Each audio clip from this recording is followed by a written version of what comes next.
Welcome to NG Khan Academy, ETA guideline, and today we are going to talk about another topic from bioenergetics. और आज हम जो चीज़ पढ़ने वाले हैं वो है हमारे पास फोटो सिस्टम, फोटो सिस्टम्स। अच्छा जी, आपको इलेक्ट्रॉन ट्रांसपोर्ट चेन या लाइट रिएक्शन पढ़ने से पहले फोटो सिस्टम की नॉलेज होनी चाहिए।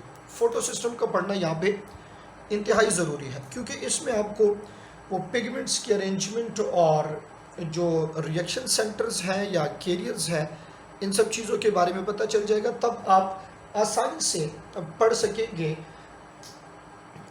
प्रोसेस ऑफ लाइट रिएक्शन को। ठीक है, अब गौर से मेरी तरफ देखते जाएं। फोटो सिस्टम असल में है क्या? फोटो सिस्टम हम किस चीज़ को कहते हैं, ज़रा गौर से देखिए। यहाँ पे फोटो सिस्टम जो है ये असल में अरेंजमेंट है।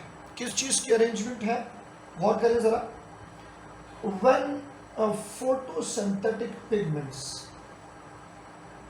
मैं आसान कर देता हूँ, when pigments arrange themselves in a cluster or a group, जब पिगमेंट्स अपने आप को अरेंज करते हैं एक क्लस्टर में, एक ग्रुप में, उसको क्या कहा जाता है? उसको फोटो सिस्टम कहा जाता है। ठीक है, अब क्वेश्चन ये है कि ये पिगमेंट्स असल में क्या है। तो फोटोसिंथेसिस के लिए ये जो हमारे पास पिगमेंट्स हैं, ये कौन से पिगमेंट होंगे, आपने इसको सीखना होगा। इसमें हमारे पास दो तरह के पिगमेंट्स मौजूद हैं। एक पिगमेंट इसके अंदर होगा हमारे पास क्लोरोफिल, जिसके टाइप ए और बी हम ऑलरेडी पढ़ चुके हैं, और दूसरा हमारे पास है कैरोटीनॉइड्स। ये दो पिगमेंट्स जो हैं ये मौजूद हैं। इसकी अरेंजमेंट होती है एक ग्रुप में और इसको फिर क्या कहा जाता है? फोटो सिस्टम कहा जाता है। अब आपने इस फोटो सिस्टम के डिफरेंट टाइप्स जो हैं, डिफरेंट सेक्शंस, डिफरेंट रीजन्स, उसको क्लियर करना होगा ताकि आपको ये लाइट की सीक्वेंस का पता चले कि लाइट पहले कहाँ पे पड़ रही है, बाद में कहाँ पे पड़ रही है, ये चीज़ें आसान हो जाए। ज़रा गौर से मेरी तरफ देखें। एक फोटो सिस्टम, मैं इसको यहाँ ज़रा क्लासिफाई कर देता हूँ।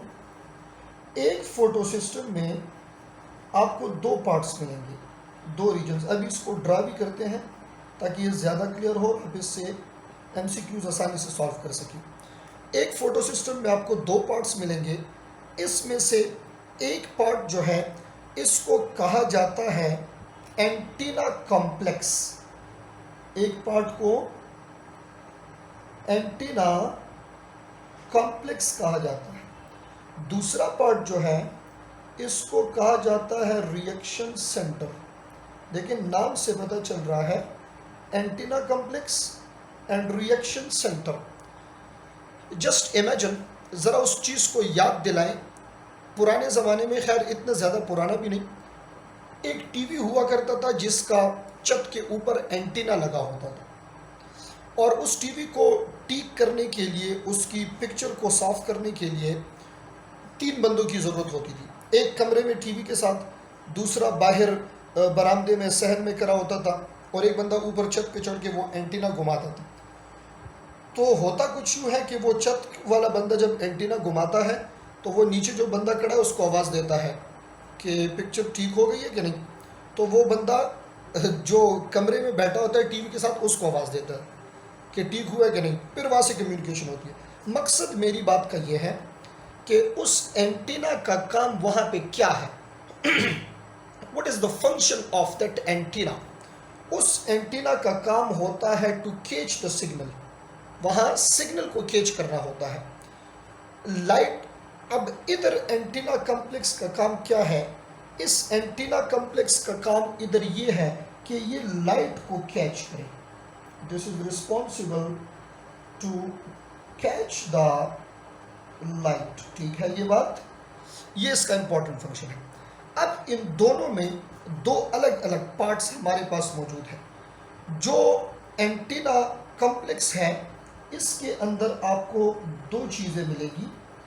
एक, इस एंटीना के अंदर आपको मिलेगा केराटिनाइड, एक केराटिनाइड मिलेगा, और दूसरा इसके अंदर आपको मिलेगा क्लोरोफिल। अब हमारे पास क्लोरोफिल के तो दो टाइप्स यहाँ मौजूद हैं, क्लोरोफिल ए और क्लोरोफिल बी। अगर आपसे पूछा जाए कि एंटीना कॉम्प्लेक्स के साथ एंटीना कॉम्प्लेक्स के अंदर केराटिनाइड के साथ कौन सा क्लोरोफिल जो है ये मौजूद है, गौर से देखिए ज़रा। आपने यहाँ पे आंसर देना होगा क्लोरोफिल बी कि एंटीना कॉम्प्लेक्स के अंदर दो चीज़ें हैं, केराटिनाइड है और क्लोरोफिल बी है, ठीक है। और रिएक्शन सेंटर की तरफ जब आप आते हैं तो इसमें भी दो चीज़ें हैं। रिएक्शन सेंटर में एक होता है क्लोरोफिल, कौन सा क्लोरोफिल, वहाँ भी है, तो यहाँ क्लोरोफिल ए, और इसी के साथ दूसरा एक पार्ट जो मौजूद है हमारे पास, वो क्या होगा, इसके अंदर मॉलिक्यूल्स मौजूद हैं। किस चीज़ के मॉलिक्यूल्स मौजूद हैं, इलेक्ट्रॉन कैरियर्स मौजूद हैं। इलेक्ट्रॉन कैरियर्स क्या करते हैं, they transfer electron from one place to another place. तो ये ओवरऑल आपके पास फोटो सिस्टम की कंपोजिशन है। Let me draw a photo system, और उसमें फिर देखते हैं कि हमारे पास कहाँ से कहाँ डिफरेंट चीज़ें आ रही है। बिल्कुल गौर करते जाए मेरी बात की तरफ, ये MCQs के लिए इम्पोर्टेंट है। और यहाँ से मैं एक चीज़ निकालने वाला हूँ, और वो है हमारे पास correct sequence of light transmission. Light पहले कहाँ पे पड़ेगी, फिर उसके बाद कहाँ पे शिफ्ट होगी, और उसके बाद कहाँ पे शिफ्ट होगी। ये कंसेप्ट जो यहाँ पे मैं लिख रहा हूँ ये बहुत ज़रूरी है। Now look at the structure of photo system. एक फोटो सिस्टम में हमारे पास कौन कौन सी चीज़ें कैसे कैसे पड़ी होगी, गौर से देखिए मेरी तरफ। सपोज करें कि ये आपके पास एक ग्रुप ऑफ पिगमेंट्स यहाँ अरेंज हुए हैं।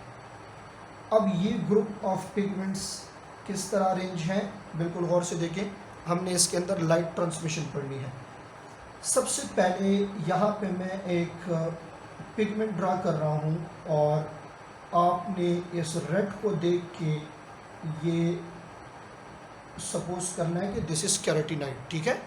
सबसे पहले ये हमारे पास कौन सा पिगमेंट है, केराटिनाइड। मैंने बताया था कि केराटिनाइड में हमारे पास 4 डिफरेंट कलर्स के लिए है।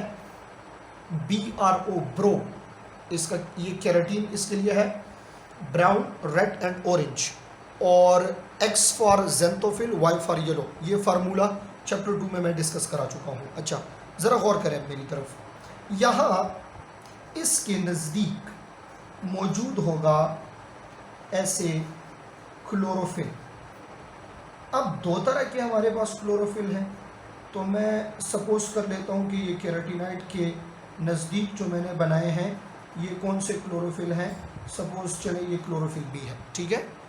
और साथ में यहाँ पे और भी हमारे पास क्लोरोफिल्स मौजूद है, और इसके साथ ही इलेक्ट्रॉन कैरियर ये भी मौजूद। This is a complete photo system.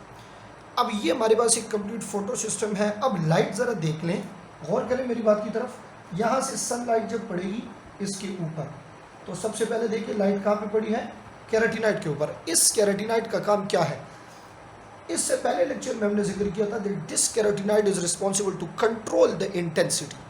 ये इंटेंसिटी को क्या करता है, कंट्रोल।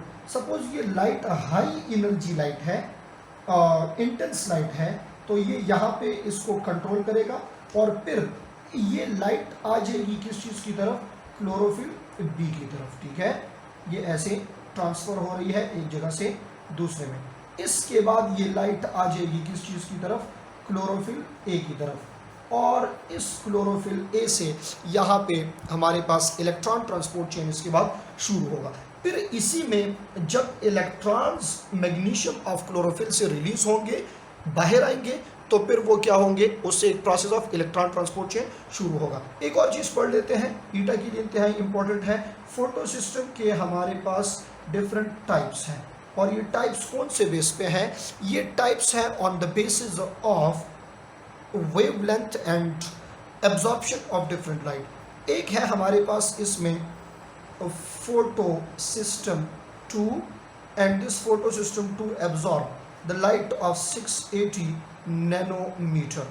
Photosystem 1 एक और टाइप है, this is responsible to absorb the light of 700 nanometer. बात आपको क्लियर होनी चाहिए, point to be noted for MCQ, और ये एनजीकॉन प्रैक्टिस टेस्ट में भी आ चुका है कि which of the following photo system is on higher energy level. इन दोनों में से कौन सा photo system high energy level पे है? तो ज़रा आप देखें, इसकी वेवलेंथ कम है और इसकी वेवलेंथ ज़्यादा है, तो मैंने कहा था wavelength is inversely proportion to energy.